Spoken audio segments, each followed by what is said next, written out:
6. Por fin había ocurrido. Había llegado el esperado mensaje. Le parecía a Winston que toda su vida había estado esperando que aquello sucediera. Iba por el largo pasillo del ministerio y casi había llegado al sitio donde Julia le deslizó aquel día en la mano su declaración. La persona, quienquiera que fuese, tosió ligeramente, sin duda como preludio para hablar. Winston se detuvo en seco y volvió la cara. Era O'Brien.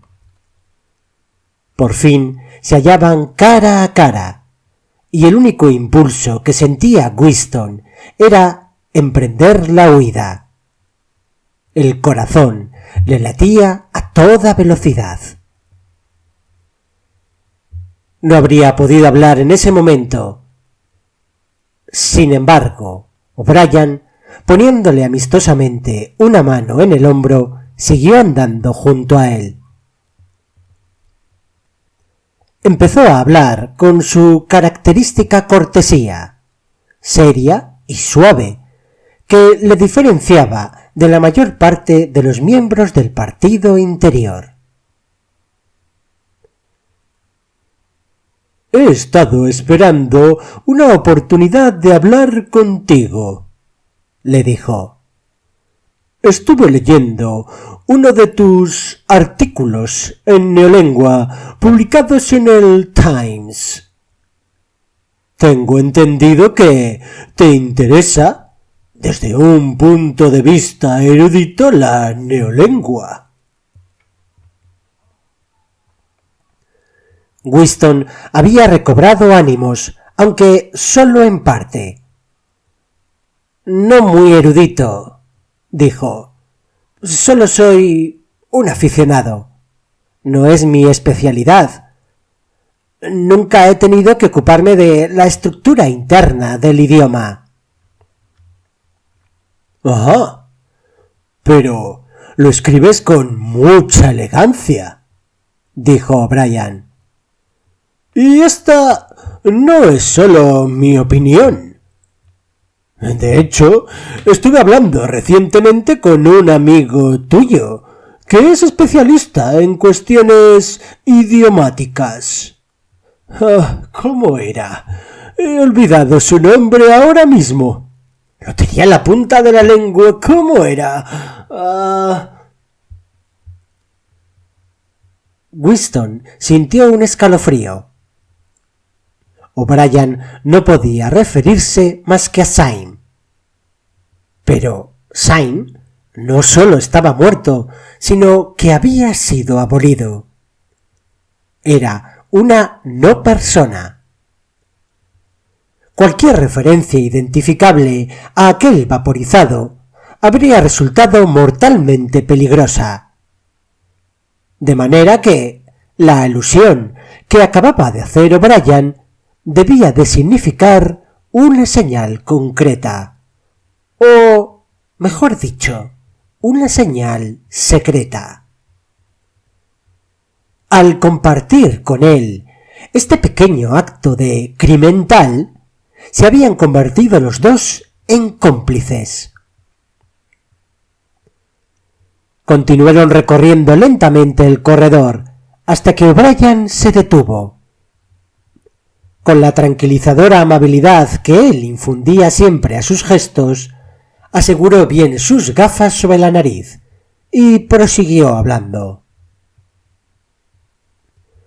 Lo que quise decir fue que noté en tu artículo que habías empleado dos palabras ya anticuadas. En realidad, hace muy poco tiempo que se han quedado anticuadas. ¿Has visto ya la 10ª edición del diccionario de neolengua? No, dijo Winston. No creía que estuviese ya publicado. De hecho, nosotros seguimos usando la 9ª edición en el departamento de registro. Bueno, sí, eso es cierto.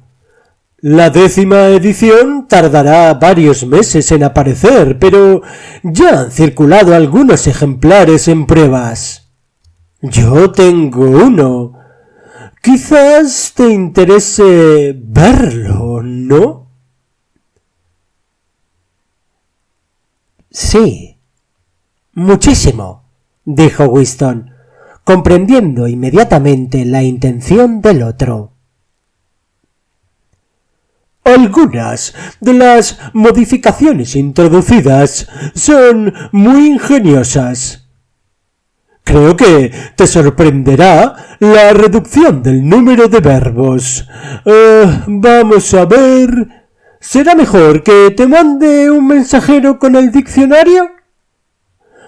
Bueno, pero temo no acordarme. Siempre me pasa igual. Quizás puedas recogerlo en mi piso a una hora que te convenga. Espera, voy a darte mi dirección. Se hallaban frente a una telepantalla. Como distraído, O'Brien se buscó maquinalmente en los bolsillos y por fin sacó una pequeña agenda forrada en cuero y un lápiz de tinta morado. Colocándose respecto a la telepantalla, de manera que el observador pudiera leer bien lo que escribía, apuntó la dirección, arrancó la hoja y se la dio a Winston. Suelo estar en casa por las tardes, dijo. Si no, mi criado te dará el diccionario. Ya se había marchado, dejando a Winston con el papel en la mano. Esta vez no había necesidad de ocultar nada. Sin embargo, grabó en la memoria las palabras escritas y horas después tiró aquel papel en el agujero de la memoria, junto con otros. No habían hablado más de 2 minutos.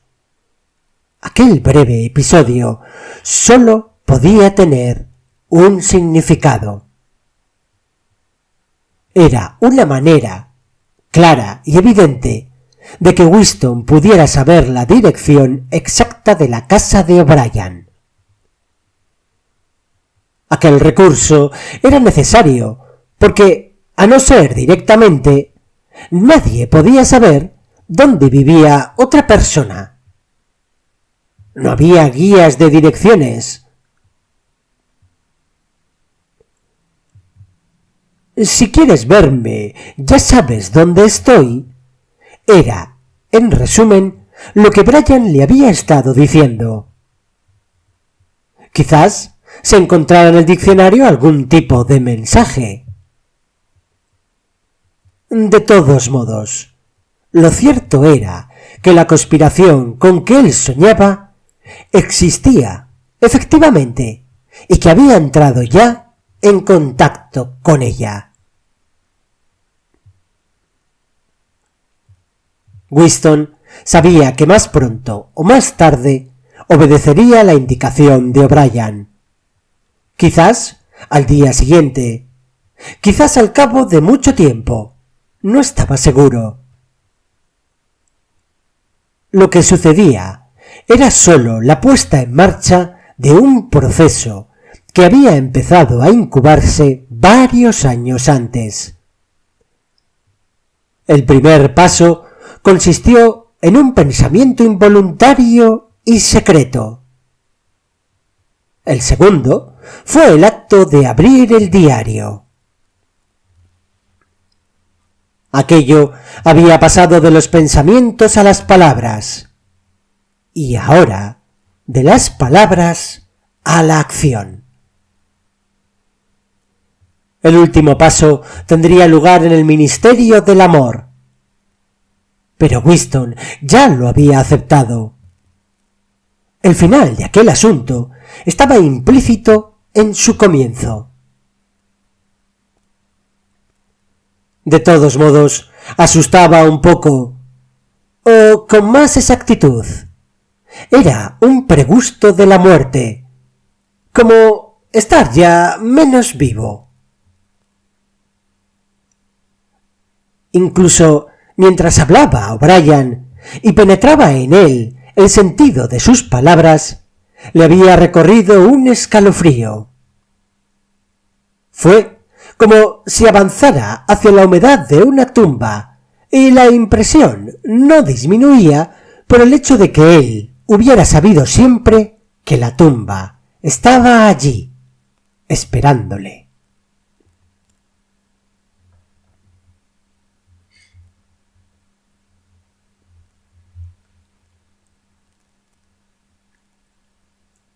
¡7! Winston se despertó muy emocionado. Le dijo a Julia: «He soñado que...» y se detuvo porque no podía explicarlo. Era excesivamente complicado.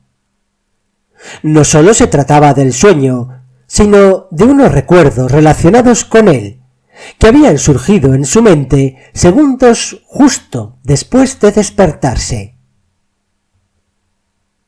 Siguió tendido, con los ojos cerrados y envuelto aún en la atmósfera del sueño.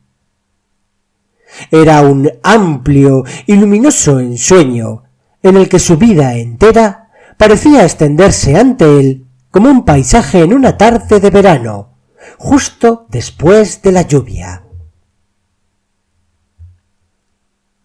Todo había ocurrido dentro del pisapapeles de cristal, pero la superficie de éste era la cúpula del cielo, y dentro de la cúpula todo estaba inundado por una luz clara y suave, gracias a la cual podían verse interminables distancias entre ellos. El ensueño había partido de un gesto hecho por su madre con el brazo, y vuelto a hacer 30 años más tarde por la mujer judía del noticiario cinematográfico, cuando trataba de proteger a su niño de las balas antes de que los autogiros los destrozaran a ambos. «¿Sabes?», dijo Winston. «Hasta ahora mismo siempre había creído que había asesinado a mi madre». «¿Por qué la asesinaste?», le preguntó Julia, aún medio dormida. «No, yo no la asesiné. Físicamente, no». En el ensueño había recordado su última visión de la madre, y, pocos instantes después de despertar, le había vuelto el racimo de pequeños acontecimientos que rodearon aquel lecho. Sin duda, había estado reprimiendo deliberadamente aquel recuerdo durante todos estos años.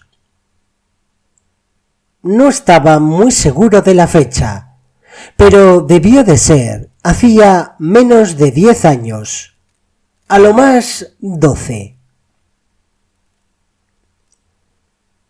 Su padre había desaparecido poco antes. No podía recordar cuánto tiempo antes, pero sí las revueltas circunstancias de aquella época.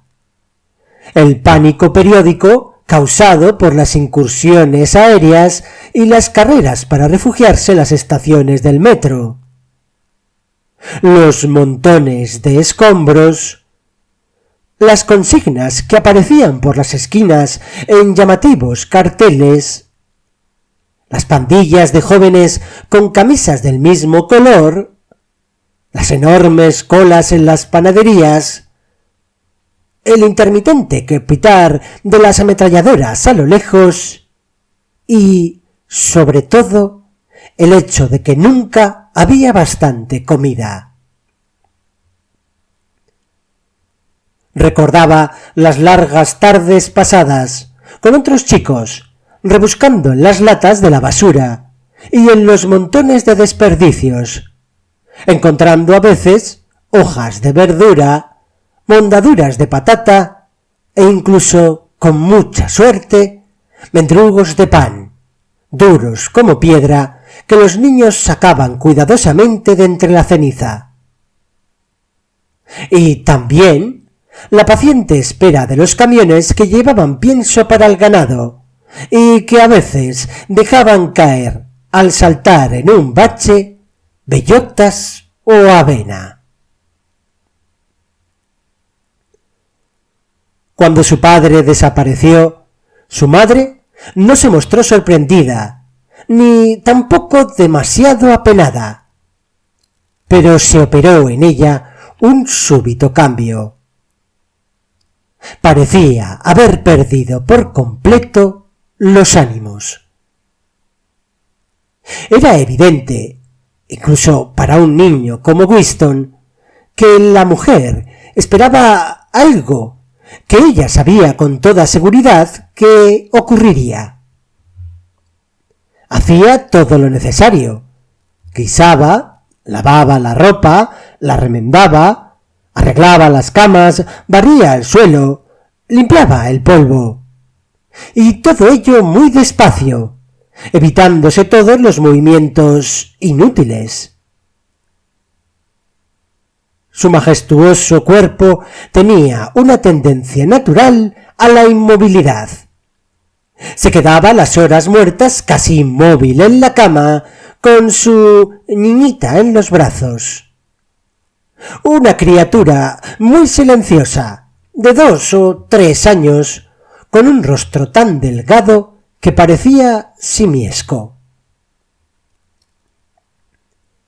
De vez en cuando, la madre cogía en brazos a Winston y la estrechaba, sin decir nada. A pesar de su escasa edad y de su natural egoísmo, Winston sabía que todo esto se relacionaba con lo que había de ocurrir. Aquel acontecimiento implícito en todo, pero del que nadie hablaba.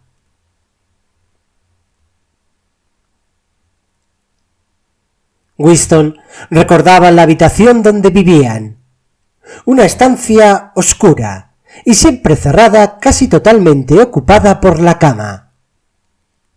Había un hornillo de gas y un estante donde ponía los alimentos. Recordaba también el cuerpo estatutario de su madre, inclinado sobre el hornillo de gas, moviendo algo en la sartén. Sobre todo, recordaba su continua hambre y las sórdidas y feroces batallas a la hora de comer.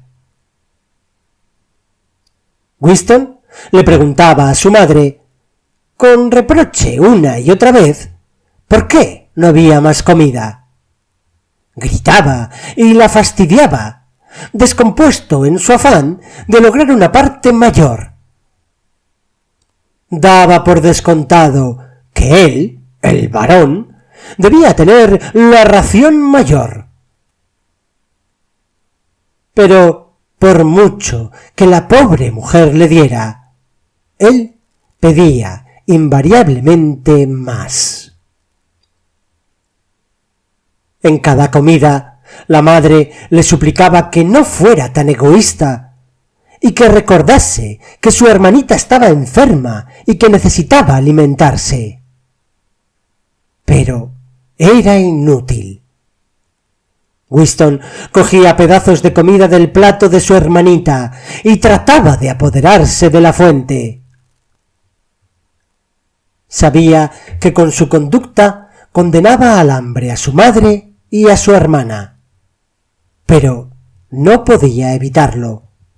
Incluso creía tener derecho a ello. El hambre que le torturaba parecía justificarlo. Entre comidas, si su madre no tenía mucho cuidado, se apoderaba de la escasa cantidad de alimento que había guardado en la alacena. Un día dieron una ración de chocolate, Hacía mucho tiempo, meses enteros, que no daban chocolate. Winston recordaba con toda claridad aquel cuadrito oscuro y preciadísimo. Era una tableta pequeña de 2 onzas. Por entonces todavía se hablaba de onzas, que les correspondía a los 3. Por tanto, parecía lógico que la tableta fuera dividida en 3 partes iguales. De pronto, en el ensueño, como si estuviera escuchando a otra persona, Winston se oyó gritar, exigiendo que le dieran todo el chocolate. Su madre le dijo que no fuese ansioso. Y discutieron mucho. Hubo llantos, lloros, reprimendas, regateos, con su hermanita agarrándose a la madre con las 2 manos, exactamente como una monita, y mirando a Winston con los ojos muy abiertos y llenos de tristeza. Al final, la madre le dio al niño las 3/4 partes de la tableta y a la hermanita la otra 1/4 parte. La pequeña la cogió y se puso a mirarla con indiferencia, sin saber quizás todavía muy bien lo que era. Winston se la quedó mirando un momento, y luego, con un súbito movimiento, le arrancó a la nena aquel pequeño trocito de chocolate y salió corriendo. «¡Winston! ¡Winston!», le gritaba su madre. «¡Ven aquí! ¡Devuélvele a tu hermana el chocolate!».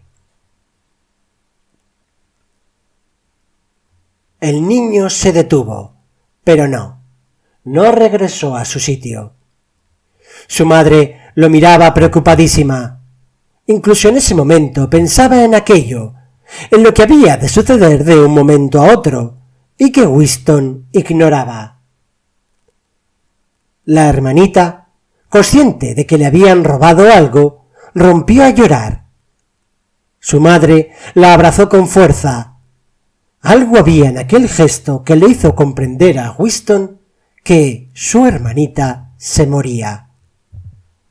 Salió corriendo escaleras abajo, con el chocolate derritiéndosele entre los dedos. Nunca, jamás, volvió a ver a su madre. Después de comerse el chocolate, se sintió algo avergonzado y corrió por las calles mucho tiempo, hasta que el hambre le hizo volver. Pero ya no había nadie. Su madre ya no estaba allí. En aquella época, este tipo de desapariciones eran normales. Todo seguía en la habitación igual, solo que faltaban la madre y la hermanita. Ni siquiera se habían llevado el abrigo. Ni siquiera ahora estaba seguro Winston de que su madre hubiera muerto. Era muy posible que la hubieran mandado a un campo de trabajos forzados, por ejemplo. En cuanto a su hermana, quizás se la hubieran llevado, como hicieron con el mismo Winston, a una de las colonias de niños huérfanos. Les llamaban centros de reclamación, que fueron una de las consecuencias de la guerra civil. O quizás la hubieran enviado con la madre al campo de trabajos forzados, o sencillamente la habrían dejado morir en cualquier rincón. El ensueño seguía vivo en su mente, sobre todo el gesto protector de la madre, que ahora parecía contener un profundo significado. Entonces recordó otro ensueño que había tenido 2 meses antes, cuando se le había aparecido, hundiéndose sin cesar en aquel barco, pero sin dejar de mirarlo a él a través del agua, que por aquel entonces se oscurecía.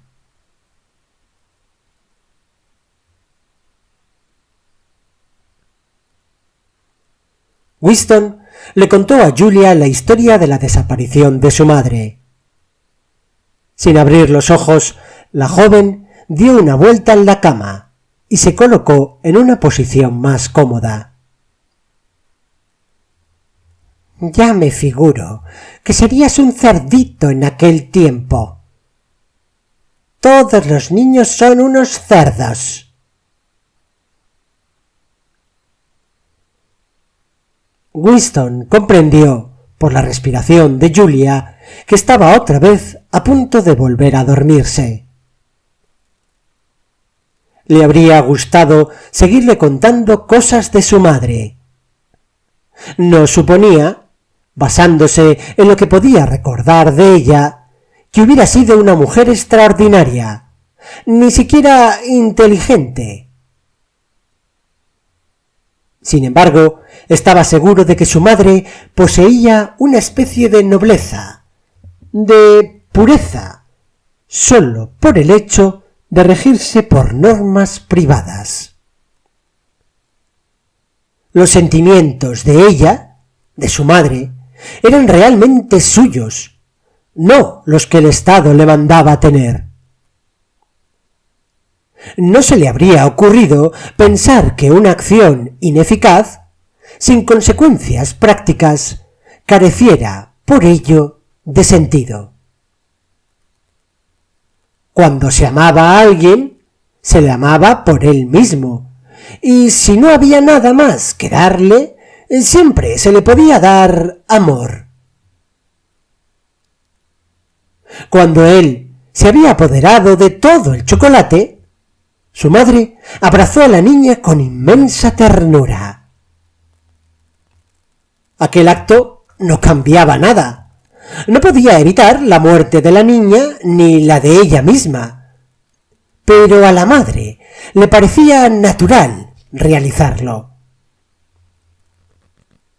La mujer, refugiada en aquel barco, en el noticiario, también había protegido al niño con sus brazos, con lo cual podía salvarlo de las balas, con la misma eficacia que si lo hubiera cubierto con un papel. Lo terrible era que el partido había persuadido a la gente de que los simples impulsos y los sentimientos de nada servían. Cuando se estaba bajo las garras del partido, nada importaba lo que se sintiera o lo que se dejara de sentir. Cuando le sucedía a uno, se desvanecía, y ni usted ni sus acciones volvían a figurar para nada. Le apartaban a usted con toda limpieza del curso de la historia y ya está. Sin embargo, hacía sólo 2 generaciones se dejaban gobernar por sentimientos privados que nadie ponía en duda. Lo que importaba eran las relaciones humanas, y un gesto completamente inútil, como un abrazo, una lágrima o una palabra cariñosa dirigida a un moribundo, poseían un valor en sí mismos.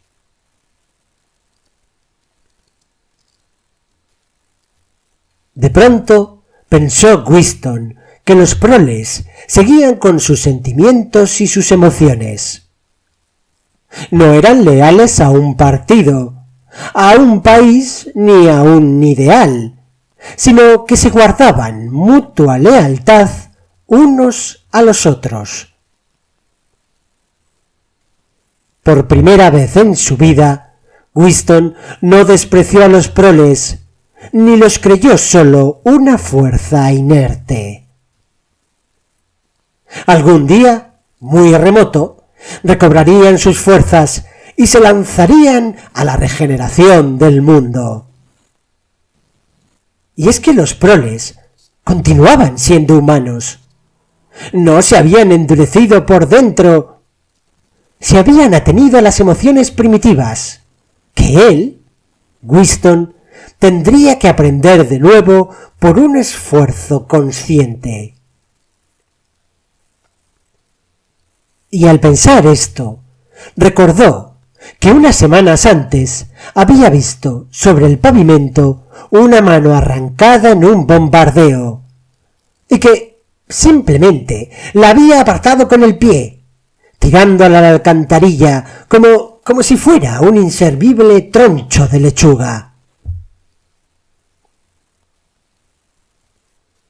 «Los proles son seres humanos», dijo en voz alta. Nosotros, no, nosotros en cambio no somos humanos. ¿Qué dices? ¿Por qué?, dijo Julia, que había vuelto a despertarse. Winston reflexionó un momento. Julia, ¿no se te ha ocurrido pensar que lo mejor que haríamos sería marcharnos de aquí antes de que sea demasiado tarde y no volver a vernos jamás?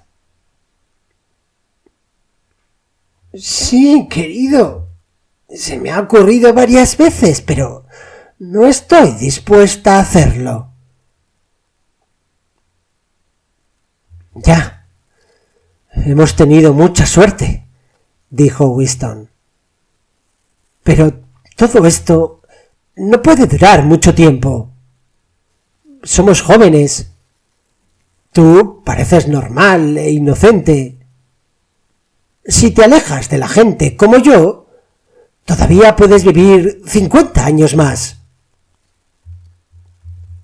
Nah, ya he pensado en todo eso. Lo que tú hagas, eso haré yo. Venga, no te desanimes tanto. Yo sé arreglármelas para seguir viviendo muy bien. Ya, pero... A ver, Julia, quizás podamos seguir juntos otros 6 meses o 1 año, no se sabe. Pero al final, lo que es seguro es que tendremos que separarnos. ¿Te das cuenta de lo solos que nos encontraremos? Cuando nos hayan cogido, no habrá nada, lo que se dice nada, que podamos hacer el uno por el otro. Si yo confieso, te fusilarán. Y si me niego a confesar, también te fusilarán. Nada de lo que yo pueda hacer o decir, o dejar de decir y hacer, serviría para aplazar tu muerte ni 5 minutos. Ninguno de nosotros dos sabrá siquiera si el otro vive o si ha muerto. Sería inútil intentar nada.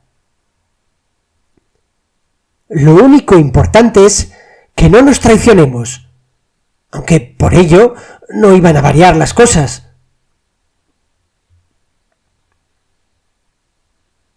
Cariño, si quieren que confesemos, lo haremos, dijo Julia. Todos acaban confesando siempre. Es imposible evitarlo. Ya sabes, te torturan y... Ya, pero yo no me refiero a la confesión. Confesar no es traicionar. No importa lo que digas o lo que hagas, sino los sentimientos. Si pueden obligarme a dejarte de amar, entonces esa sí sería la verdadera traición.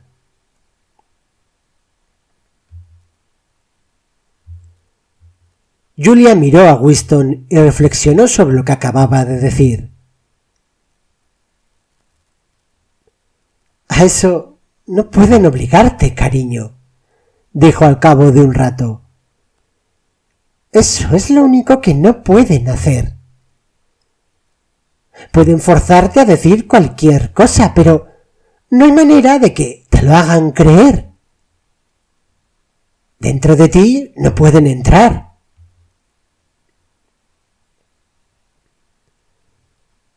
Eso es verdad, dijo Winston con un poco más de esperanza. No pueden penetrar en nuestra alma. Si podemos sentir que merece la pena seguir siendo humanos, aunque eso no tenga ningún resultado positivo, los habremos derrotado. Y pensó en la telepantalla, que nunca dormía, que nunca se distraía ni dejaba de oír. Podían espiarle a uno día y noche, pero no perdiendo la cabeza, era posible burlarlos. Con toda su habilidad, nunca habían logrado encontrar el procedimiento de saber lo que pensaba otro ser humano. Quizás esto fuera menos cierto cuando le tenían a uno en sus manos. No se sabía con certeza lo que pasaba dentro del Ministerio del Amor, pero era fácil figurárselo. Torturas, drogas, delicados instrumentos que registraban las reacciones nerviosas, agotamiento progresivo por la falta de sueño, por la soledad y los interrogatorios implacables y persistentes y... ya. Los hechos no podían ser ocultados. Se los exprimían a uno con la tortura o le seguían la pista con los interrogatorios. Pero si la finalidad que uno se proponía no era salvar la vida, sino haber sido humanos hasta el final, ¿qué importaba todo aquello? Los sentimientos no podían cambiarlos. Es más, ni uno mismo podría suprimirlos. Sin duda, podrían saber hasta el más pequeño detalle de todo lo que uno hubiera hecho, lo que hubiera dicho o pensado. Pero el fondo del corazón, cuyo contenido era un misterio incluso para su propio dueño, siempre se mantendría inexpugnable.